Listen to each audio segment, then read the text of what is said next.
when there's two sides to every coin.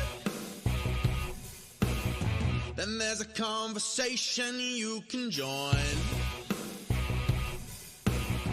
But I'm an old dog and there's new tricks. And some of my opinions you just can't fix. 'Cause I'm an old man yelling at the sky. I'ma shake my fist at the clouds and cry. Get off my lawn, you snowflake, before I have a meltdown, breakdown, shakedown. 'Cause this is my hometown, so back down, sports clown. It's all just a game, and it's the last down, let down, countdown. I said it's all just a game. I give the touchdown, the rundown, the lowdown, 'cause it's over the game. Gonna crack down and shut down the sundown. I said it's all just a game.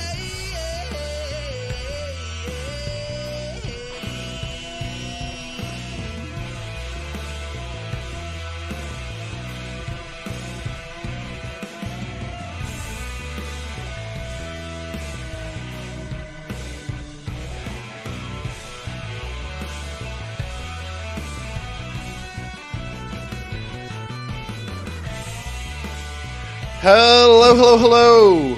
Welcome to the Just a Game podcast with Rob Kerr, except for the second episode in a row. I'm not Rob Kerr. I am Danny Austin. With me, sitting about 7 feet from me, we're going to bring him in just a second, is Ryan Pike from FlamesNation, not Flames Down Nation. That's just a made up thing that I said. From FlamesNation. We're getting to the end of the summer. We are going to talk a little bit of CFL, or I'm going to talk a little bit of CFL, but after talking with Julian McKenzie here on Friday, I realized that I want to talk about the Flames a little bit. So I've got Ryan Pike in here. I'm sure Pike being Pike, he's going to want to talk some wrestling, all sorts of stuff. But we are here live in the Oodle Noodle studio. And let's bring in Pike. But before I do, I got to do an ad read, which as anyone who watches my podcast live from the 55 knows, this is a strength of mine. But I'm excited about this one because, our guests are brought to you by Ski Cellar Snowboard. SkiCellarSnowboard.com. I have trouble saying that. SkiCellarSnowboard.com. They've been open in Calgary since 1946. That's an astounding 76 years. Seems like 77 to me if I'm doing the math, but it says 76 on the card. So that's what we're going with. But yeah, we love Ski Cellar Snowboard. They got 3 locations: McLeod Trail by Chinook Center, 17th Avenue, Southwest just off 14th Street, and Bow Ridge Road, Northwest by the McDonald's. Just right across the street from Winsport, pretty much. But their Labor Day sale also starts tomorrow. Goes till September 4th. That's August 29th to September 4th. This is the sale of the season, sale of the year. So make sure, if you are already thinking about winter the way I am, dreaming about your time on the slopes, make sure you stop by Ski Cellar Snowboard. And I will note that it's not just for skiers and snowboard. They got lots of stuff to keep you warm and dry. But yeah, tons of deals there. Let us bring in Pike. Ryan, buddy. I haven't seen you in forever, man. Were you there? You would have been there July 1st at the Saddle Dome for free agency? Yes. So that would have been the last time I saw you. I was also thinking, I have known you for the better part of a decade at this point, just through seeing each other at sort of various media availabilities and what have you. We have never actually professionally done anything together. No, I'm working through my bingo card. Yeah, it's crazy. I feel like I've done radio with just about everybody. Haven't done it with you. Obviously, you do a ton of stuff here with the Nation Network. I go where I'm told to go. Yes, I go where I'm told to go. Where you're told to go. And I host a podcast here live from the 55, our CFL podcast. Please like and subscribe and check it out. But yeah, we've never actually done anything like that. So it's exciting. Yeah, I'm excited. I think on Friday before the show with Julian, you're like, hey, want to come in on Monday? I'm like, yeah. Because we hardly see each other and have a chance to really catch up like this. And B, until a month from now, at which point we're getting way too much of each other. We're getting sick of each other by the outdoor game. Yeah, you sit pretty close to where the tea is located in the Saddle Dome press box. And they drank a lot of tea. They put put the traditional media people. It's an inside baseball here. They put the traditional media people on the one side of the press box, and then the other side, there's me, there's Salim Valji, and a couple other people who sit down towards the pro scouts on the other side. Which the upside means we're close to the pro scouts, we get to make friends, and we're also really close to the tea and coffee. Yeah, and popcorn and various selections of Coca-Cola products, I believe, at the Saddledome, right? Oh, yeah. McManus Pepsi products, Coca-Cola at the Saddledome. But yeah, we stop in, we say hi. You always, I don't know, it's always a pleasure to talk to you. I will say, Solemn Valji, he might be coming in today. I'd also invited him over the weekend, but his phone isn't working. And is he still out of town? He was in Vancouver for the weekend, visiting, I believe, his mother. And when we talked last night, he was like, "Well, my flight gets in at 12:15," and I was like, "All right, well, don't worry about it, man. Like, I have Pike. Like, we're getting." He was like, "I'm gonna try, man. It's just I'm gonna try." And I was like, "Solemn, like I don't know what to tell you. Like, you either you don't have to come." And I know our reputations. We can fill the time. Yeah, we can fill the time. You're a talker. But yeah, so I have no idea if Solemn is coming in or not. I don't think he is, except that I know his phone's not working. So he couldn't, his flight was landing at 12:15. He couldn't reach out and tell me if he wanted to, that he wasn't coming in. So Solemn, if you're listening, you know, we love you. It's okay if you don't come in. He's just ridden me. His flight was delayed, so he's got to figure it out. So we're good. No Solemn Valji, just me. See, and Pike. this is why I'm glad we opened with saying nice things about Solemn. So I mean, karmically, I think we're covered. Always. I will likely see him for our terrible slow pitch team. It's our last game of the season tonight. Pike, I gotta ask. Not a lot of Flames news this summer. On Friday's show, you and Julian talked about just the. It's been. We always joke with this. Like my family members are always like, "Is it going to be another busy summer?" And my answer was, maybe. It depends, because we had that busy stretch. I think I wrote it out from the last game of the season on April 12th. I think we had something like 6 or 7 major press conferences. And then there was a 3-day period in Nashville where we basically saw poor Craig Conroy every day for a fairly significant press conference for media availability. And then come home, July 1st happens, and then not much happens. And then basically nothing. There's been, since July 1st, I think the Wranglers have announced the hiring of Trent Cole as their new head coach. And Samuel Honzek signed his entry-level deal. That's it. Yeah, I think so, right? There's been 2 things in the better part of 2.5 months. Yeah, no, this morning, Wes Gilbertson covered it for us at Post Media, but I do know Andrew Mangiapane was hosting the Italian hockey. I think it's the Italian Open. The Italian Open? Yeah. So I know that there was a media availability there. I think that the main news, as you would expect, there was not a ton from like 3 weeks before training camp opens with one of your forwards, but Andrew Mangiapane did say that his shoulder is basically all healed and he is 100% ready to go. I didn't see anything else particularly newsworthy come out of that. Yeah, and I mean that's kind of what you expect from that kind of thing. I mean, it's one of we could fill a whole hour talking about the charitable stuff that Flames players and Flames related entities do, because that's what you do here. That's the standard they've set. And Mangiapane showing up at a charity event, not unexpected. Mangiapane talking about him feeling better, not unexpected. I think based on the timeline of when he had the surgery, I think he had it, right after the season, which would have been mid to late April is probably when he went under the knife. So I think timeline wise, this is about how you'd expect, a non-insanely intricate surgery to go for recovery. So, I mean, good for him. And if I may just interrupt very quickly, just because you did mention it, I think that if we're going to talk about one of these charity golf tournaments, it is worth noting that proceeds were going to the Renfrew Educational Services. So good on him. We're all very happy and supportive of that.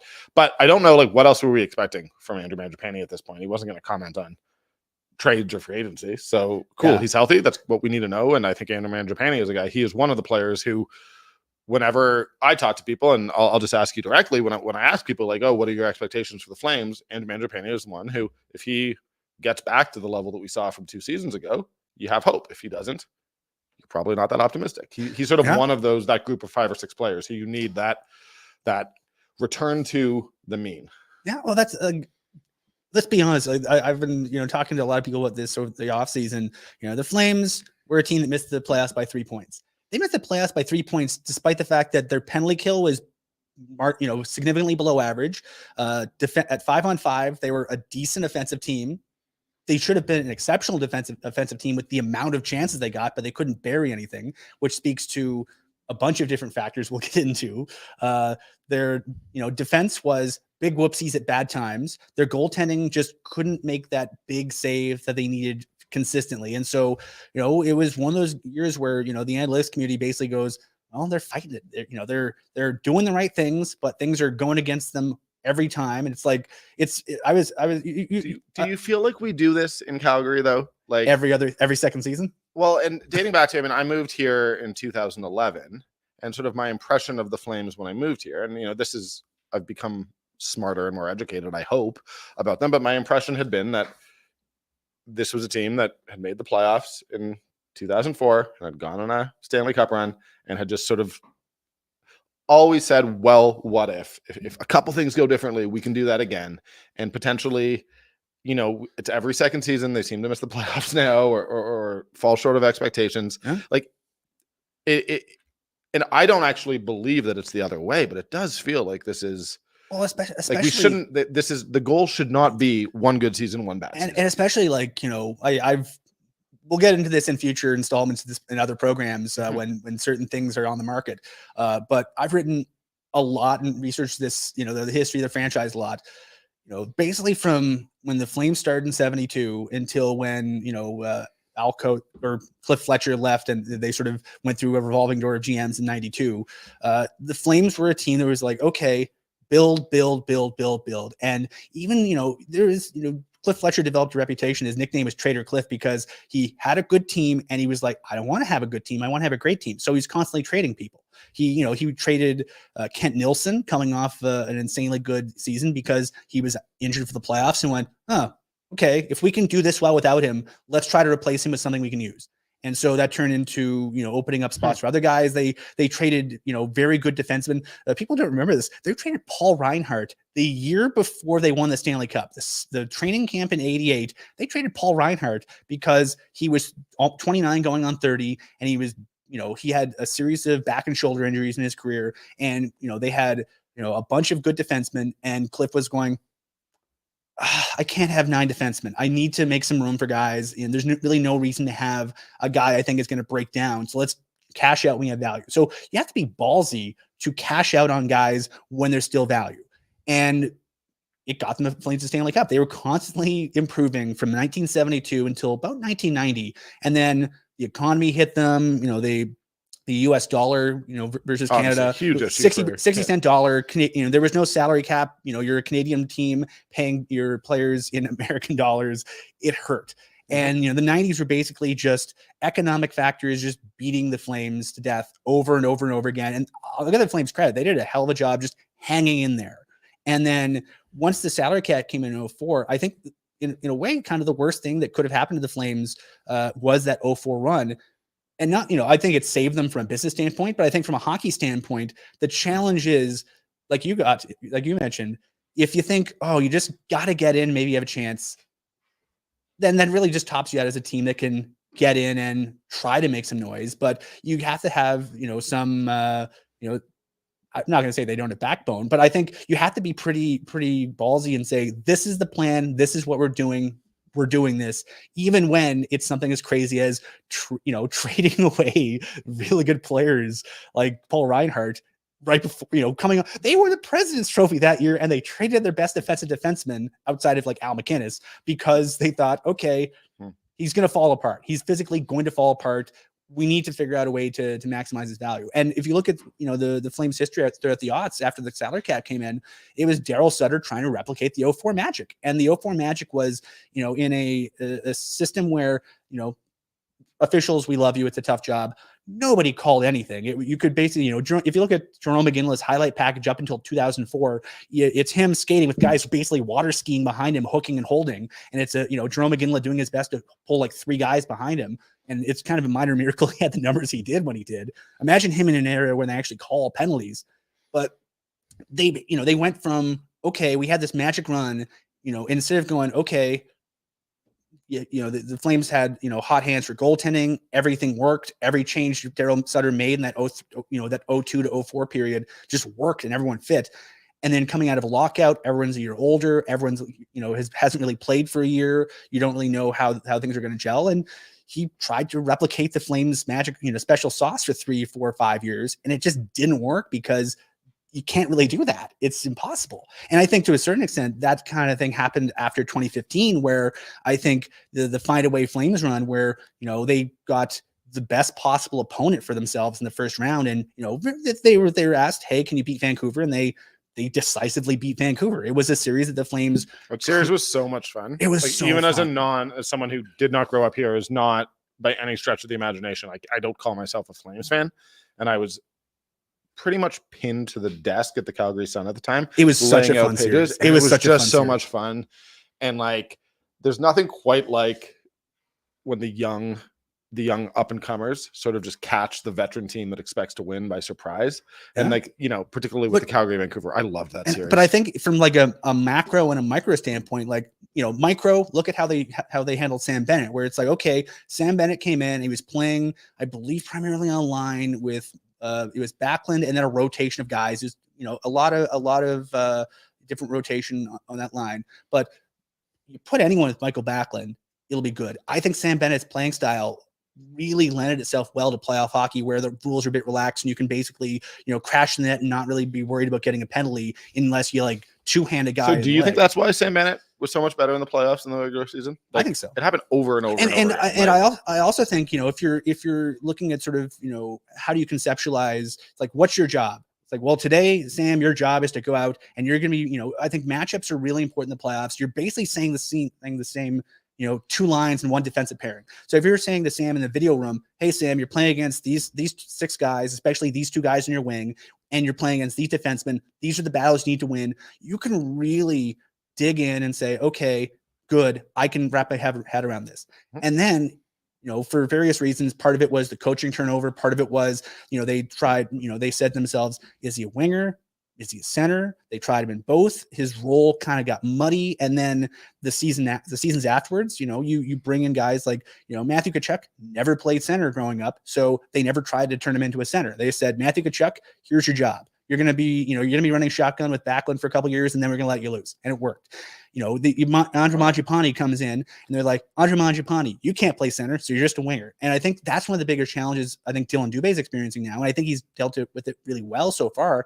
What are you? Are you a center? Or are you a winger? Are you trying to do a lot of different things? Because the nuances and the rhythm of the positions are very, very different, especially over the grind of a season. And I think, you know, you can, if you wanted to set up a guy to be a center, good, but you got to commit to it, because if you sort of go back and forth, it leaves the guy sort of wondering, well, what am I supposed to be doing here?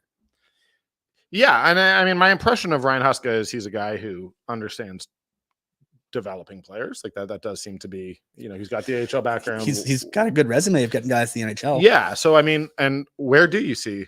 Let's bring it forward to this team. It's hard because there's the possibility that we are going to see significant movement between now and the start of the season. I think it's sort of becoming increasingly unlikely, but you know, I think we're going to see some movement before the end of 2023. I don't know when.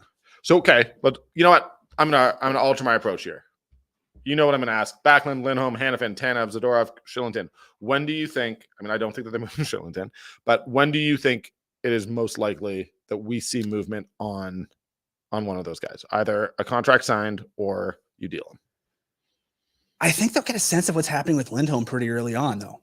Because I think they don't already? I think a lot of guys, you know, this is from me speaking to absolutely nobody. This is just my outside the fishbowl observation.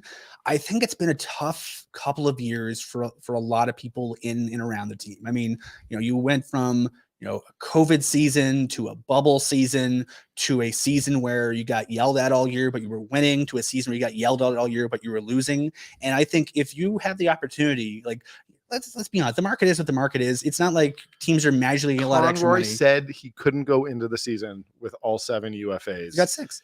And like I said to Julian, is that what he meant? Like, am I just an idiot who doesn't understand hockey? I think that's what he meant. I think. Come on. This, I don't want to put words in the general manager's mouth, but my interpretation of those comments was the Flames. I got to get rid of Toffoli. The Flames, that's it. When they went into the last year of pre-RFA Tkachuk and pre-UFA Gaudreau, I think the idea was, okay, well, we'll deal with it in the summer. Let's just focus on the season. We'll deal with it in the summer. And we'll deal with it in the summer is basically punting your problems down the road and not doing the work to really figure out, what are we doing here? What do you want? What do I want? And having that conversation, keep the dialogue open.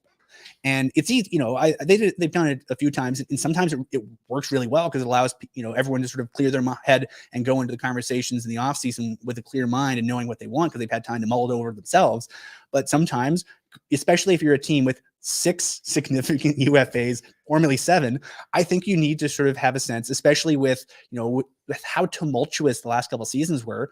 You probably want to have a sense of how are you feeling? How are you feeling about this group, about the team, about the direction, about the city? Because if I firmly believe that the feedback that Don Maloney got in those conversations influenced who they hired as a GM and as a coach. And I think if you didn't have that viewpoint of, man, this has been a tough couple of years. What are we doing here? Let's take a deep breath and figure out where, what the pain points are. I think I think you're basically stumbling around a bit. And so, okay, so let's start at the end then. Okay.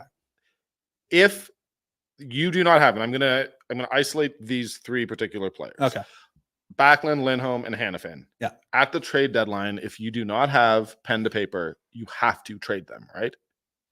Yeah. Well, I mean, yes, right? Like, Hannifin's reportedly already told the team respectively, I'm not really feeling it. I'll probably be going elsewhere next year. So they are, I think they're already looking for deals for him. I think for Lindholm and for Backlund, I think for Lindholm, when they get phone calls, they go, okay, thanks. But I mean, we want to keep him, but we'll take it under advisement. They write down a notebook and say, we'll get back to you if we change our minds. And I think with Backlund, I think they're probably listening a bit more intently. But I also think, why they spent the money they did on Michael Backlund when he was a pending UFA? They gave him a bunch of money because their analytics team basically laid out for management, hey guys, here's what you need to do to replace the inputs this guy does. And they went, Michael, here's your contract. Oh, yeah. To be clear, I love all these guys as players. This is. I agree with you. I think from an asset management standpoint, I think you definitely need to get something of value for Hanifin. If you don't have a Lindholm going forward, you need to get something for him. I think you can get real value for Hanifin, and possibly value that I consider to be a little bit disproportionate to what he actually means to the team. Yeah. I'm going to be honest with you. I if we consider that by the end of the season, Anderson and Uyghur were the top 2 easily defensemen, and then I'd argue that Tanev was the number 3. And I don't think people remember how damn good Oliver Shillington was playing with Chris Tanev 2 years ago. For sure. And so right there, Hanifin's a good player. Like, I'm not taking away from him, but I'm saying, like, if hypothetically you're like, okay, you expect Shillington to be back at that level, and you're basically trading your number 4 defenseman. And now the rest of the league may know that too, but just like when his name was on the market, it seemed like the deals that were being thrown around, not even from Calgary, from other markets, we're treating this guy like he's a number 1. And I was like, cool, if you can get that deal, and do it. That's the thing, because I think it's not so much what he is, but what can he be. If you're the GM of New Jersey, Boston, Buffalo, Carolina, wherever, if you're a GM and your pro scouts are saying, hey, if you look at Hanifin, he's played against good opponents and performed well. He can run a power play. He can run a penalty kill. He can play in any game situation. He can play with anybody. He's been used in shutdown situations. He's been used in offensive generating situations. I bet you pro scouts from 31 teams are telling their GMs, hey, if we can get the price to be palatable, this guy can help us in a lot of different ways. And I think, but he is not a number 1 defenseman, I don't think, on a team that you expect to win playoff rounds. No, I think what can he be? It's like the Michael Backlund thing, where it's like, on a team with good enough depth to do some damage in the playoffs, Michael Backlund's probably a third line center. That's pretty good, though. I mean, he finished pretty high up in the Selke Valley last year, being a third line center. And I think I'm not going to say a single bad word about Michael Backlund, because I think he's great. He's fantastic, and he fits into his role perfectly. He's a leader on the team. I think that those comments we heard from Rasmus Anderson last week about Backlund was the captain. Yeah, it was a little awkward because he didn't have the C, but he was the captain of the team. I think speaks volumes. Michael Backlund, I won't say a bad thing about, and I'm not saying anything bad about Noah Hanifin. I honestly not. You know how many guys would kill to be a good second pairing guy in the NHL? Absolutely. I'm just saying that the way that he was spoken about was almost as if he was a number 1 guy, and I just don't think he is. And in terms of what he can be, well, he's got 600 NHL games to his name, and I don't know how much improvement we typically see NHL players have past when they're at that number. They generally are what they are at 600 games. But his playing style, it's not. He doesn't play a super physical style, so it's not like his game's going to fall off a cliff, pretty quickly. I mean, he's probably someone that he's 27, 28. She's probably January 26, 25th, 1997. I only know he has 600 games. To be clear, that's not off the top of my head. I looked it up. Yeah. You're the stats guy here. But typically, the things that make stats nerds like us nervous about a long contract is guys who play a physical style. Guys who, like, I'll say Curtis Glencross, crash bang. His entire identity was about being tough to play against with a capital T. It fit. He was great at it, but I think it limited the longevity of his career. Chris Tanev's another guy, Troy Brower. There's a lot of guys that the contracts won't age well if they're signed for umpteen years at umpteen million because they're Tasmanian devils. They're bowling balls. At a certain point, Mother Nature just says, okay, all your tendons are going to give in now because you played really hard. And that's why I'm never going to say a bad thing about people who play that style, because I couldn't do it and I wouldn't want to do it. But it's one of the things that makes you nervous. Hanifin doesn't really have a lot of the markers that make great people skater. nervous. Yeah. He's typically like his movement on the ice and vision. He's so smart and so adaptable. And that's why he can play in so many different game situations, that he can just wrap his head around, what am I being asked to do here? Who am I playing with? Game situation, those kind of things. He can process it. He can do it. And he's very efficient at it. And those are the types of things that look at Michael Backlund. Michael Backlund's been this good since he was about 28, 29, 30. And he's been this good for 6 or 7 years, because the things that make Backlund good are between the ears. And the things that make Hanifin good, I think, are very similar. And I think that, to bring it back to what you were saying about those Chris Fletcher trades, I think my point is that with Hanifin, because of all the reasons that you're listing, but as well, I'm not sure that the contract that he's going to get is necessarily going to be what the Flames want to be paying their third or fourth defenseman. So I actually think he's a guy who you can trade, make a smart trade, and the assets that you're going to bring in that's not one that I necessarily think you're going to be looking back at with a ton of tears. Because you traded a good young but 600 games to his name player, defenseman, and what you're going to get back, you're going to get a nice package. That's why it's the one that excites me the most in terms of the movements that the Flames can make. Depending what happens with Chris Tanev, because Chris Tanev, I don't think he's a guy that's going to be paid for a long time. Like he's said it himself on exit day. He's done 1-year deals. He's done year-to-year deals. He's comfortable basically doing whatever. So maybe he's a guy who comes back. Maybe he doesn't. I think he's probably one of the guys that you wait until the very end and see where you are, see what kind of offers you get. But this was my next question. I honestly, my only thing with that is, given his injury history, isn't it worth exploring possibly getting slightly more? Now, you might, if he's healthy, you might get something nice at the deadline. Yeah. But there's also the risk of, and like through no fault of his own, because the guy's a warrior, but he has had injuries. Yeah. My only thing is you risk losing him for nothing if he does get hurt at midseason. Yep. So, and that's the thing, because I know, when he got signed, again, he's one of the guys that, at the site, we were a little bit nervous. We showed some trepidation about the contract, because you're like 4 years, 4.5 for a guy who can hardly keep healthy. In retrospect, great contract. But it's one of those things where he probably paid for himself by the end of the second year. And then the last 2 years are bonus years. Okay, great. You came out ahead. So with him though, you're, depending what happens with him, your top 3 defensemen for the next while are probably what? Mackenzie Weegar, Rasmus Anderson, Oliver Shillington, and then you need someone else to play in the top 4. And then maybe you keep some guys in on short-term deals on the third pair. Maybe you swap guys out. I think Dennis Gilbert's a really good depth defenseman. I really like the Jordan Osterley signing. They have a lot Zadorov expressed interest in, Zadorov was the one guy who I was like, oh, he loves Calgary. I don't like, well, if in a way that surprised me, because all I'd ever heard was that he loves Miami. If the idea is like Miami and Calgary are not the same. If you do Zadorov, if you give Zadorov good Branson money, and then Tanev either takes a pay cut or goes elsewhere, how are you feeling about it? Decent. I've said this, and I hate belaboring this point. I think I said it on Friday. There's so much that, for me, I just can't believe that they lost Valimaki for nothing. And then that was a weird. That was such a weird circumstance. It would just be so nice. When I talk to people, they're like, "Oh, this team has no real defensive prospects in the cupboard, or not in the cupboard, in the system." And I'm like, well, they did trade away Mackey, and they gave away Valimaki for nothing, and that just hurts a little bit. It's one of those ones that, and I think we all know that the Sutter and Valimaki relationship was likely why the Flames kind of had to leave him open. But man, those are sometimes it's things you can't control, though. Because think about what happens if Valimaki doesn't have a high ankle sprain in his first year that completely derails his season. What happens in his second summer if he doesn't blow out his knee and miss the entire year? Those are like, so they lost not only key developmental reps, but the clock on his waiver status, the clock on his contract basically kept ticking. So they, it's nobody's fault. I just think it was some bad circumstances. And then by the time, I think by the time he finally feels like he's ready, he doesn't really have the body of work to make the decision makers as confident as he is that he is. Yeah, it's part of what I like about what Conroy said in the introductory practice conference, and you've said that you're not really expecting. Actually, you haven't said this on air, so I'm the segue. Oh, I'll say it on air. I'm not expecting any. I'm not expecting significant PTOs. Yeah, and I mean, I think that part of tree living, and because he wanted this team to be going for it, so like that I understand. But there were always these veteran guys coming. I just wish that there had been a spot for a guy like Valimaki to develop. I don't think it was really Sutter's way.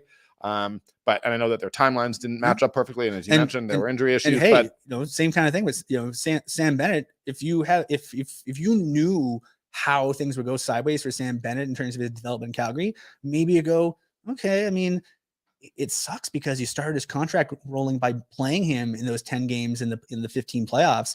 Maybe you do hold your nose and send him down the AHL and say, Sam, we think you're a center. We want you to go down the AHL. We want you to dominate. We'll see you at Christmas. So then, man, my segues are all over the place and I keep jumping. Okay, if you're not expecting, and to be honest, like it sure seems I'm taking Conroy at his word here. I do not expect them to sign a couple veterans on PTOs. He has said, I believe I asked the question, how many spots are you going to leave open for these young guys? And he said it would likely be around 3. And the math bears that out so far. Yes. So what I don't know is who qualifies as a young guy. Like, does Walker Duehr count as a young guy? I think so. He hasn't played a full year yet. Okay, so him and Pelletier are 2, and Coronado's maybe 3. And Coronado's 3. That's your guess there. That was my 3. Is Ruzicka your 4th line center? I think you want him to be. I think that's the challenge for me, because if you conceptualize it the way that the Flames, this is one of the things that makes me kind of optimistic about the season, the change that they made lower in the rotation, because all due respect to players, when you lose, they lost Trevor Lewis, great, really good intangibles player, good role player, not exactly fleet of foot. Milan Lucic was good at the things he was good at. The things he wasn't good at, he just didn't do, which was great. But I mean, it makes we all like Milan Lucic. We all like Milan Lucic, but it makes him kind of limited in terms of how you can use him. And you need to basically put him in positions to specific situations to be successful. Same with whatever Richie they on had. The second line for like 40, 50 games, because I didn't see a ton with Huberdeau on his off wing for 3 months. Yeah. But you remove those 3 guys, and all due respect, you remove Michael Stone, and all of a sudden, if you replace those guys all with kids, or with even just guys younger than them, your rotation gets a lot quicker. Like from the drop off in terms of speed and in terms of ability to make life difficult in very consistent systemic ways for the opposition, it increases. I think you can integrate a more consistent playing style between lines 1 through 4. If your 4th line is what? Pelche, Ruzicka, Duehr, because then you have 3 guys who can skate, 3 guys who have scored at lower levels, and then you're not really giving the other team a lot. I want Pelche higher up the lineup. I just don't see. That's the challenge. I don't see where it fits, right? Well, because I'm on the site, I'm going to basically break down a bunch of different types of line configurations they can go with, but like your wingers right now are basically what? Huberdeau, Coleman, Mangiapane, Dubé, Sharangovich, Duehr, Pelche, Coronado. Yeah. And then you have the 4 centers. So you can basically mix and match. I think, the nice thing is Dubé can play both sides. So can Sharangovich, so can Mangiapane, so can Coleman. You have a bunch of those guys who can do a lot of different things. And so then it's a question of, what centers they match up with. Well, it depends how Ryan Huska wants, what functions he want each line to have. I think easily the best 4th line the Flames have had since I've been covering the team was that 18-19 team where they had Mangiapane, Derek Ryan, and Garnet Hathaway, because you had 2 guys that could skate like the Dickens, a really smart center who could distribute the puck and win faceoffs, and then you had a wrecking ball with a lot of upside in Garnet Hathaway who could do a lot of different things. And I think I was asked this in the Monday mailbag on the site. Hey, do we think that Walker Duehr is more Josh Juris, all due respect to Josh Juris, who I think in Switzerland now, or more Garnet Hathaway? So far, I see a bit more Hathaway just in terms of the things that make Duehr effective at the NHL level. And so I'm quietly obsessed with Walker Duehr. I actually think he's got the potential to be so much better. Is this Okay, this is the daily face-off. Yeah. Perfect. Yeah, like I honestly think Walker Duehr showed me so much. But okay, looking at this, and we're gonna get back to the fourth line. But do you give, assuming Lindholm is on the lineup, is in line, do you try to pair him with Huberdeau again and see if they can develop the chemistry that they did not have last year? I think you have to, right? Do you? Yeah, because you at the very least you want to know you can go to it. I think probably you sit down with both guys. I think if I'm the coach and the GM, first time once everyone's in town, go down, have a good meal together, say, okay guys, here's what we're thinking. Are you on board? And then see how they feel, have a good conversation about where they're both at, and go, okay, we're gonna try you guys together for half of preseason, and then after the third, fourth preseason game, we'll sit down, see how we're feeling about it, and then we'll go from there. But I think it's one of those things that could be really good because on paper, like it didn't work last year. I think because a lot of things did not work last year. No one was really 100% where they wanted themselves to be last year. I think in a lot of different fields on the team. Okay, heck, their best defenseman got hit by a truck. That was terrifying, and I don't think we realized how terrifying it was at the time. But my thing was just that, like, it was oddly outspoken. Like, again, I generally cover the CFL, so I'm used to athletes who talk about stuff when it goes wrong. Hockey, they don't, and the fact that we all knew that Lindholm and Huberdeau were not enjoying playing together very much. Nothing personal as far as I know, but just like their styles were not meshing. Yeah. And especially makes me question it. Especially just the idea though, like, I mean, if like if every professional athlete gets to this point because they're very proud and very talented and very, I think, self-critical. I think that's what makes them, so good when they're on and so frustrated when they're not. But I think Elias Lindholm, especially coming off a season where he lost his two trigger men, he lost both of his wingers. He's probably thinking, oh God, it's all on me now. And I think he was probably self-conscious about what he needed to do to be effective. And if you're him, if you're thinking the fate of this team rests on my shoulders, do you have a lot of patience for a new winger, even if he's a guy with, however many 100 games he has, trying to figure out your system?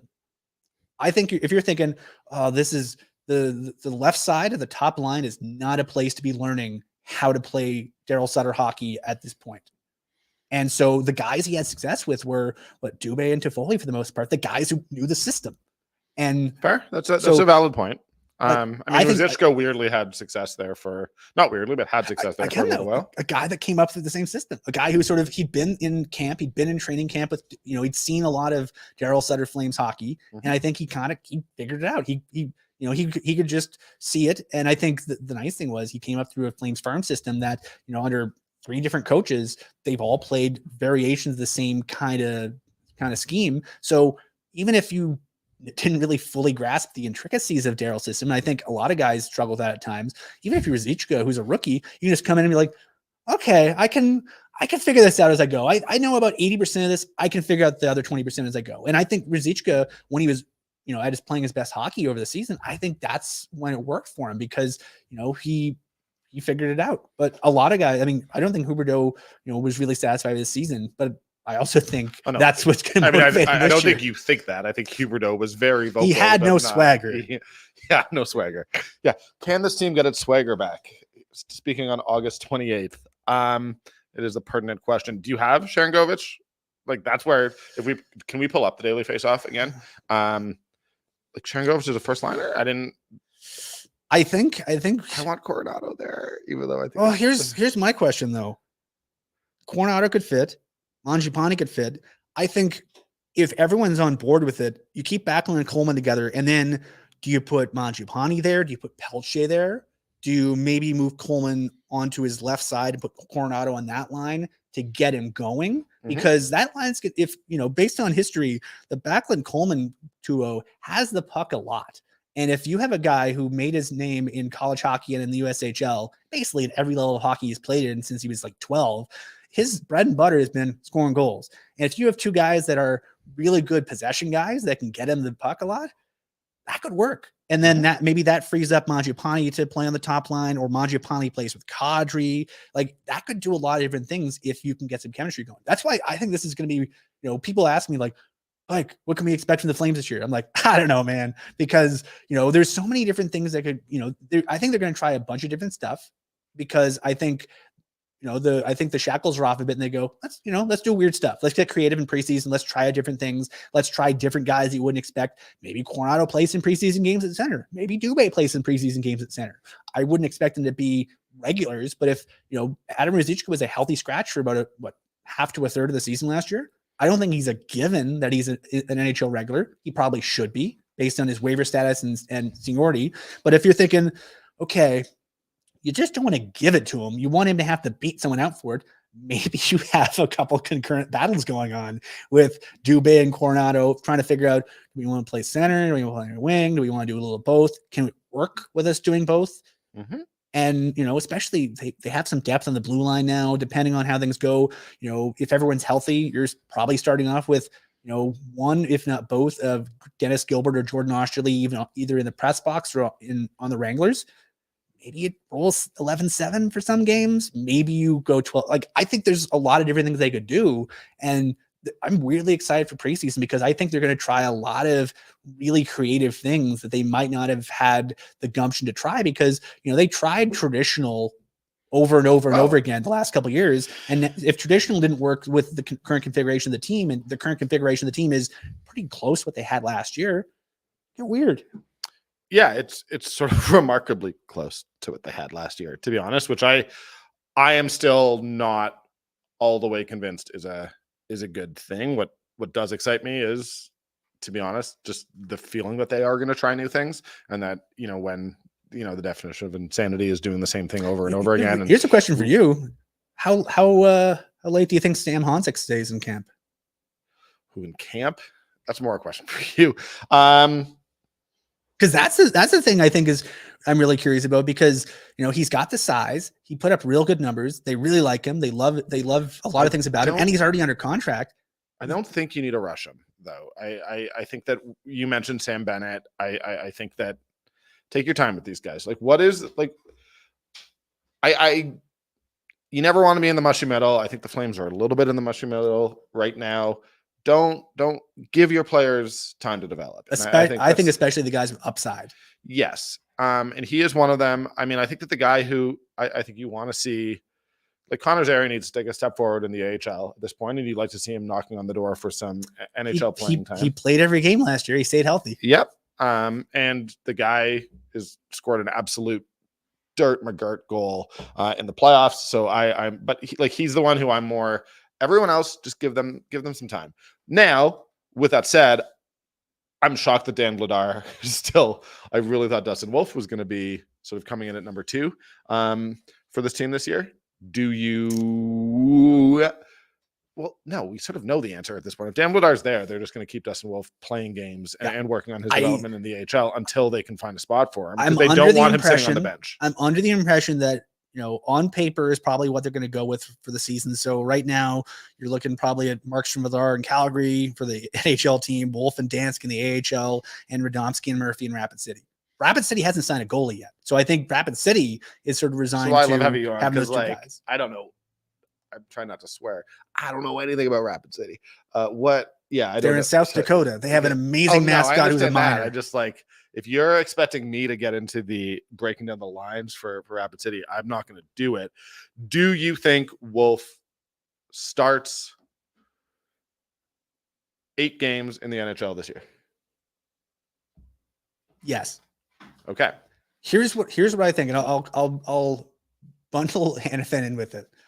So right now, Optimism's high in 32 NHL cities, especially in Vegas because they just won. But there's 32 cities that have done their tinkering. They've made their moves for the most part. I think everyone has some moves they'd like to make, but salary cap and other factors are constraining them. But I think everyone's probably reasonably happy with going in because you've only done everything on Calgary. paper. I don't think Winnipeg's made all their moves. Oh goodness, no. But they've made the moves they can make right now because they need 2 to tango.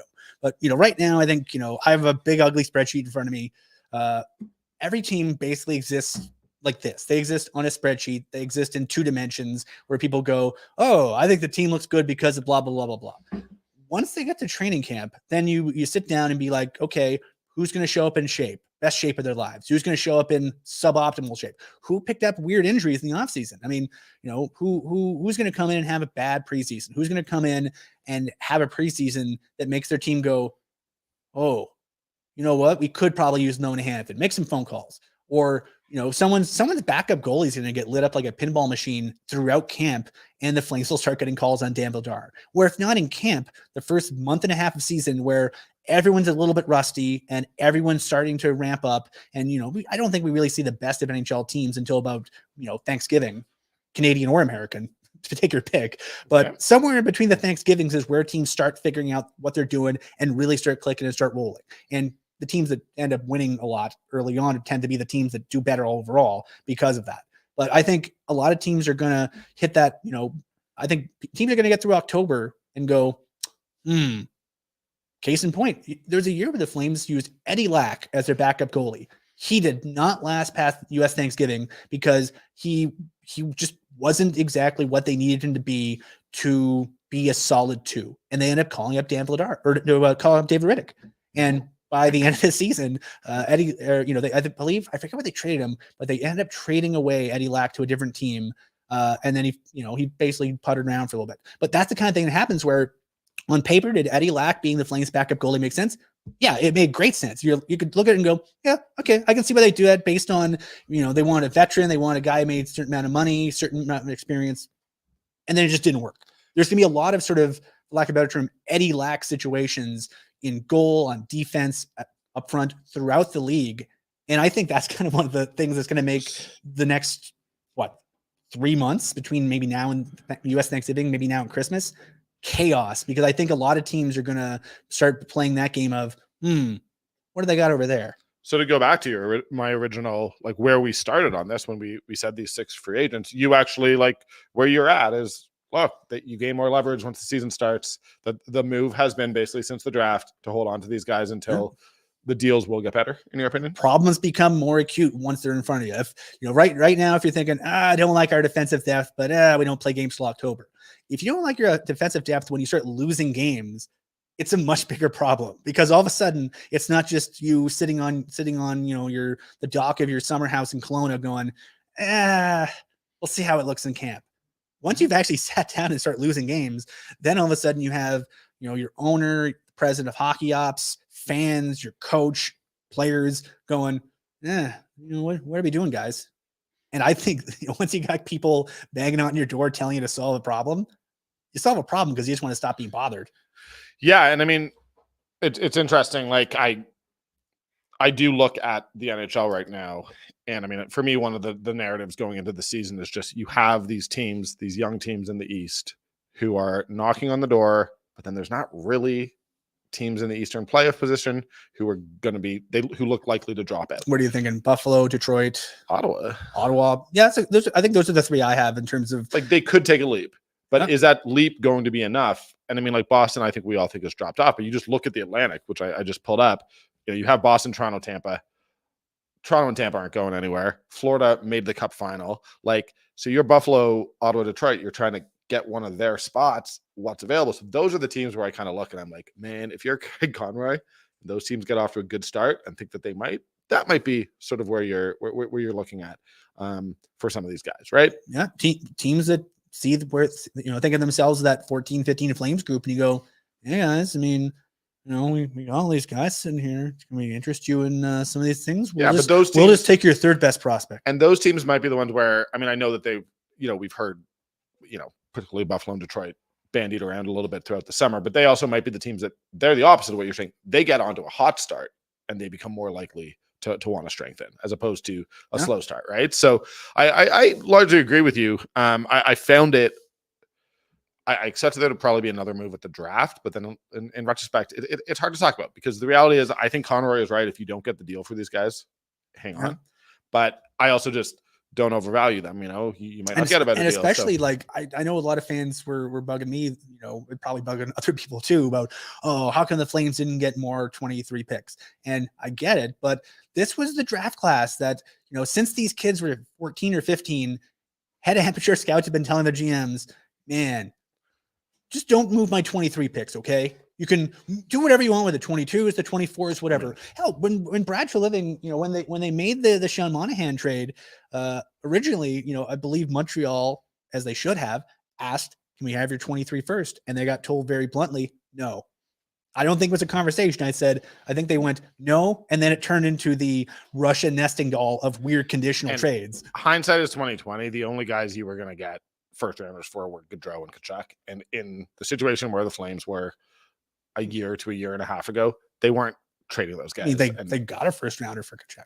Yeah, fair. I mean, when was it John Bean who said there were two deals on the table? There was the one they took, and then there was the prospect one.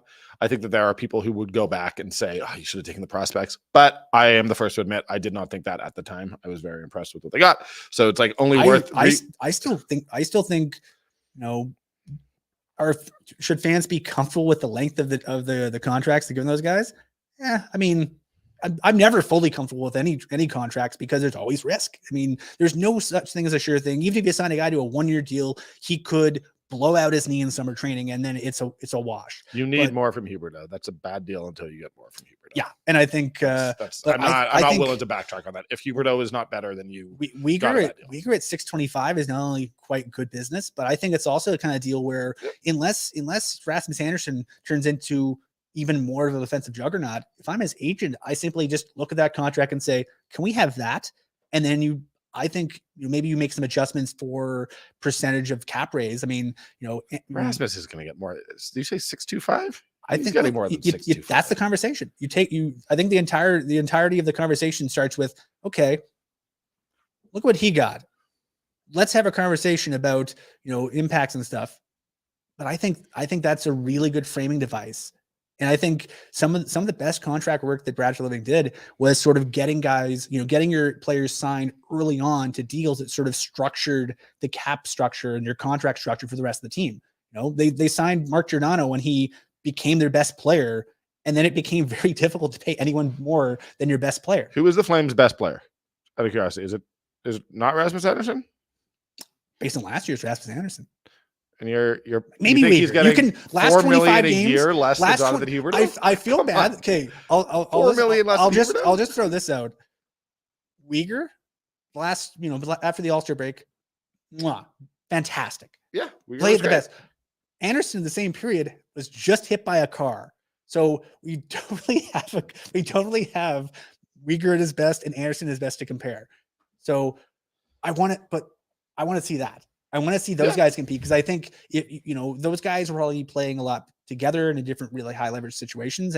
But I think the entire conversation. Rasmus Anderson, I'm looking for a lot more than 625. That's all I'm saying. Yeah, I'm not saying you're tearing up that contract, crossing out his name, and saying Rasmus Anderson, handing it in. I think that's the conversation. You take the Uyghur deal and be like, okay, what does Uyghur do? What does Anderson do? Yeah. Uyghur doing XYZ gets X dollars or X percent of the salary cap. Maybe a little bit more, a little bit less, about the same. I think probably a little bit more. I don't know how much a little bit more is, but that's going to be. I hope Anderson succeeds to the point where it's an interesting conversation because he's probably one of the better developmental success stories they've had. They've had a few really good ones. Yeah. But I think your top defenseman who you got with a pick you got from a prospect that didn't work out, and then was very, very harshly criticized, and honestly, probably rightfully so, for his fitness in his first main camp. And then since then, like he's in, I'll say this as someone who's not in shape. He's in outstanding shape. He looks fantastic, and good for him. I mean, I think he got challenged, and I don't think a lot of people would have responded as well to that challenge as he did. I don't have the comparables in front of me. I just would suggest that he's the most likely player to be your next captain. I understand that there's debate there, but I think he is the most likely. If there were odds, and there might be odds, I don't gamble, so I don't know. I think if there were odds, I think he'd have the best odds for being the captain. I think he's sort of as we said, I think he's their best player. I suspect he's gonna break the bank a little bit, and he should.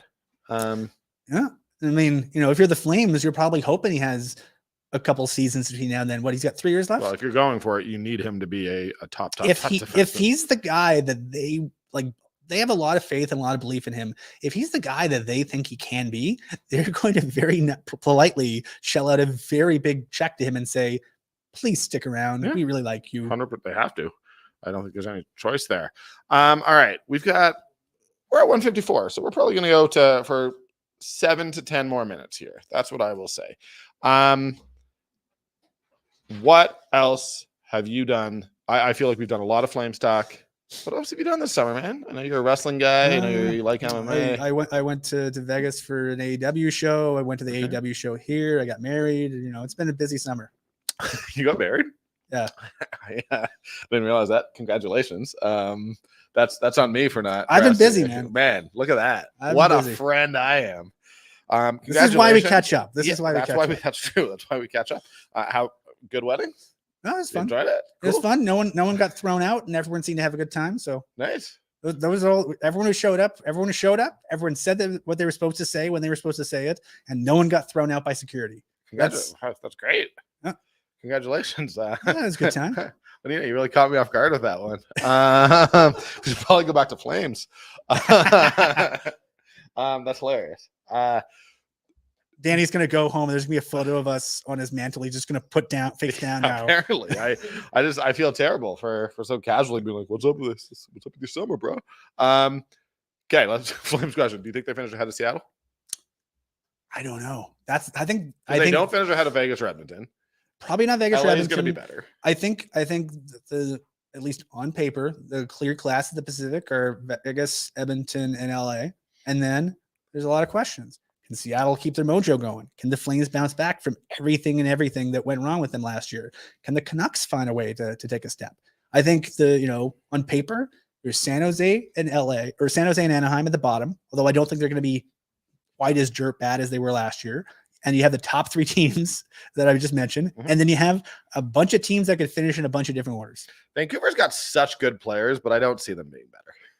There's a couple guys on that team. I'm like, they have so many good pieces. It's like having all the puzzle pieces and they just don't quite fit together the way you need them to. Mm-hmm. And then, and then it just sort of looks like kind of a hodgepodge, but they like on paper, if you can surround those guys, like imagine if you had like a magic wand and you can just disappear a handful of their constraining contracts. The problem is they have so many of them.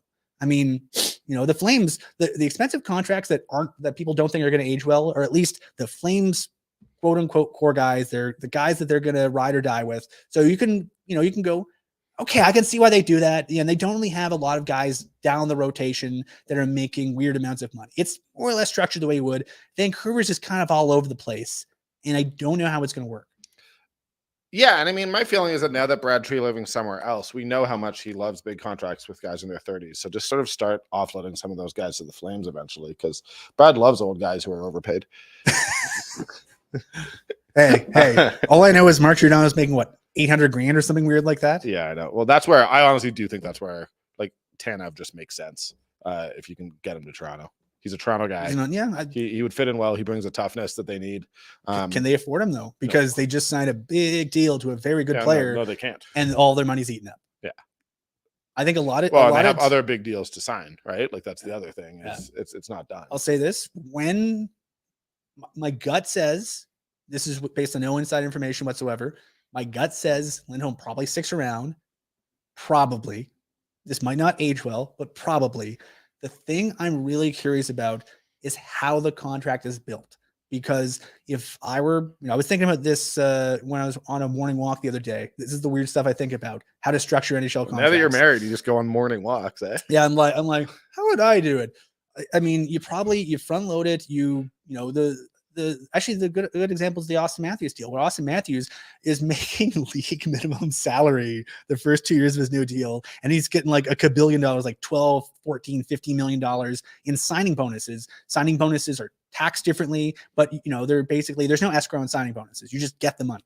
And so it's a way of guaranteeing that instead of paying, little dribs and drabs throughout the year, you go, hi, Austin Matthews, happy July 1st. Here's a giant check. See you later. And then he goes out and spends on speedboats or whatever. If you're Elias Lindholm and he goes, okay, I'm in, you go, okay, here's what you do.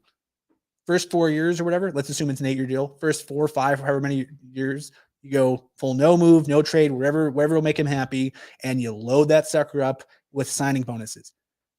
Because is your implication that Elias Lindholm likes speedboats? If I were him, I like speedboats are fun. But I think in the back end of the deal, I get weird at the end of the shows. In the back end of the deal, you go heavy on salary because you can buy out salary. You can't buy out signing bonuses. If the idea is that people are worried, I don't know if it's going to age well. And that's a natural thing to be worried about with any NHL contract. Figure out ways to build some flexibility in, because maybe by the end of by the time, he's 28, the new deal will kick in when he's 30, because I think his birthday is weird. It would kick in the month before he turns 30, I think. Okay. And it would take him to like 37 or 38. Maybe you're like, what if he's bad after he turns 35? Last 3 years of the deal, all salary. Maybe you give him a more limited no trade thing, because maybe you're like, maybe you'll get tired of us. Maybe you'll want to go play in Florida, Tampa, wherever. Let's figure out a way to make this a little bit easier for everyone to deal with and end. And so that's the kind of thing I think of, because I think, the number isn't the thing that I'm really concerned about. I'm as concerned as much about the structure, because there's plenty of deals that are heavy signing bonuses throughout that you can't do squat with. You know why they didn't buy out Milan Lucic? You know why Milan Lucic got traded here in the first place? Because his deal was structured by the Oilers when they signed him in a way that is basically pointless to buy him out. You wouldn't gain more than like $20,000 or $100,000 buying him out. So what's the point? So if you build some flexibility into the structure of the deal, it can work for everybody. But there's going to be some give and take. That's why if you want to do that, you probably have to go heavy early on. Maybe you have to throw as many bells and whistles and no trade and no moves as you can to make them happy with signing it. And again, when do you need his answer? I don't know. And that's a good question. I'm thinking ideally you know before the puck drops on October 10th, wouldn't you? Or October 11th. Ideally, but we don't live in an ideal world. I'm thinking, I'm thinking there's, I make a joke about how the entire Elias Lindholm situation makes you really appreciate Chuck, but I'm just trolling. You're not wrong though. But Ryan Huska did an interview with Rod Peterson on his YouTube show, I think last week or the week before. And one of the things that Huska mentioned is the idea of like he thinks once people get here and once the season gets going and people, the players who are sort of on expiring deals or people in the locker room that might be on the fence. He said the UFA deals, but I'm reading into it more broadly. I think, he thinks that a lot of people are going to the vibe's a bit different. The environment will be good. It'll help if they're winning. But if this is a place that players want to be, if you get here and it's a good work environment and the team is good and everyone's easy to get along with, and Johnny Gaudreau loved playing for Daryl Sutter and still left. So there's only so much risk that I think is acceptable to take on, and I will maintain that. Like, it's great if the vibes are good, it's great if they're winning, but you need pen to paper. Yeah. My last question for you, and I'm gonna change the topic, but it's still on the Flames. You are more. How do I say this? You're more tuned into what's going down at City Hall than just about any of us who cover the Flames. I just know people who tell me things. When should we be expecting an arena announcement in the next 2 months, 3 months? Maybe a few weeks. Few weeks? Okay. So I think that the big holdup, they've been doing contracts basically since before the election. They've been working on contracts, papering it, but these aren't simple deals. They're very multifaceted. The provincial piece, I think, we'll hear something about very soon, because I forget what Danielle Smith said, but she said that it has to go through the Treasury Board and it has to go through Cabinet. And granted, the Premier is going to say, "Hey, people who I appointed to Cabinet, do you think are we cool with spending this money?" And shocker, they'll probably all say yes. And then it'll go to the Treasury, and the Treasury Board is full of people appointed by the Premier. They will also probably say yes. And then at that point, then the province has the ability to sign contracts, committing the money and things like that. So that's what we're waiting for at this point. I believe so. Yeah. Okay. But I'm led to believe we're going to be hearing something definitive very soon. I don't know what soon means. It could be a matter of weeks. Okay. But I don't think it'll be very long. I think we probably hear something definitive before the season, maybe before training camp. I lied. I have one more question. How much extra time are you giving yourself to get through the construction on your way to the Dome this year? Like an extra? I don't want to think about it. I mean, all I know is that area is going to be so damn cool. It wasn't that bad last year. Once they're done, that area is going to be so damn cool. Like once they get everything, it's amazing. Once it's done, good for it. I'm pro Green Line, pro everything. I'm not actually. God. I'm making a joke. I'm being facetious. It's great that it's happening. I think it'll be frustrating for a lot of people until those parking lots north of the Saddle Dome turn into a big pit that they're building something in. I think think about how excited people were once the BMO Center went from being like, "Oh, where'd the corral go? I love the corral," to, "Oh God, that thing looks cool." I think we're going to have that kind of shift in attitudes about the construction. To be fair though, I'm not asking anyone to love the deal. I think a deal is better than no deal, because no deal led to all kinds of weird existential questions. But there's deals in other cities I like a lot more. We're not. But, I like. Yeah, I mean, I don't think that this is the proper place for us to debate how much public money should go to arenas. We both have jobs to do. But like, I am ultimately happy that we're getting an arena. That's what I will say. And I think the two questions I got from fans outside of is this a good deal or not, which is a matter of opinion, are one, when is it going to be done already? Because I'm tired of hearing about it. And when is the building open? I think everyone, this has been a front of mind thing in the city since the flood, since a back burner thing, since probably when Ken King came in 2000 or 2001. Like it was something that they worked on for a while. They did a lot of legwork, but it's been sort of an existential question since 2013. It's been a friggin' decade. I think everyone is going to be very excited to spend their time and brain power on other things once this thing turns from a conceptual deal into an active construction site that we walk past and go, oh, we could park there. And I'm really looking forward to just like the political groundswell of goodwill that goes towards us realizing that we need a new McMahon Stadium, which is definitely going to happen. You and I have had this conversation in the past that I think, I have no ability to affect changes like this.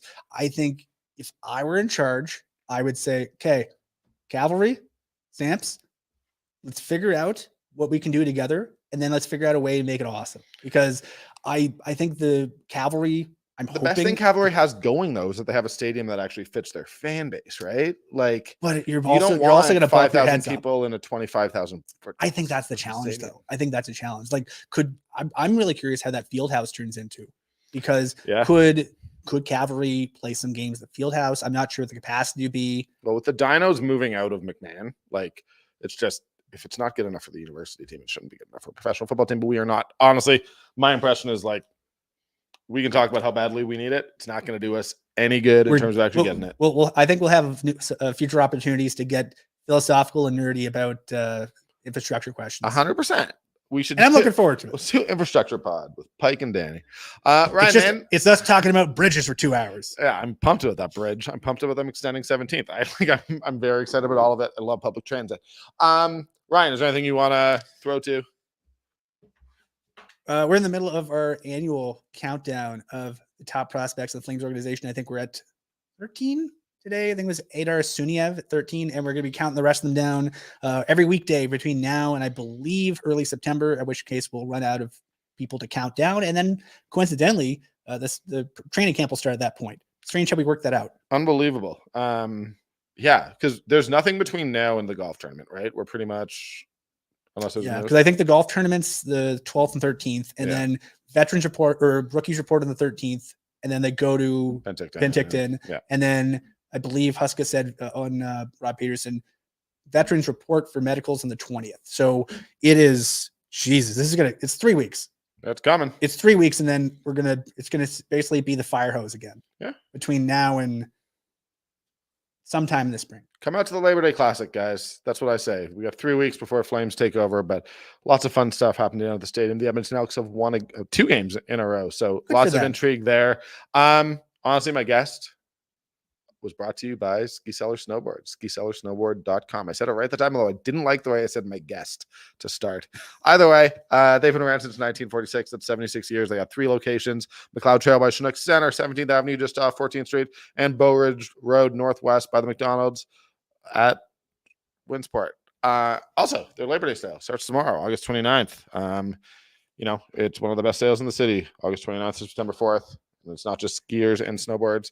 They got lots of stuff to keep you warm and dry. Yeah, check them out for great deals. Ski Cellar Snowboard. Thank you to Oodle Noodle. It's their studio. And thank you to Ryan Pike. Man, you're the best. I'm so happy we did this. Finally getting to interact professionally, you and me. It better not be the last time. I know. Let's do it, bud. I love it. Thank you for watching. Cheers.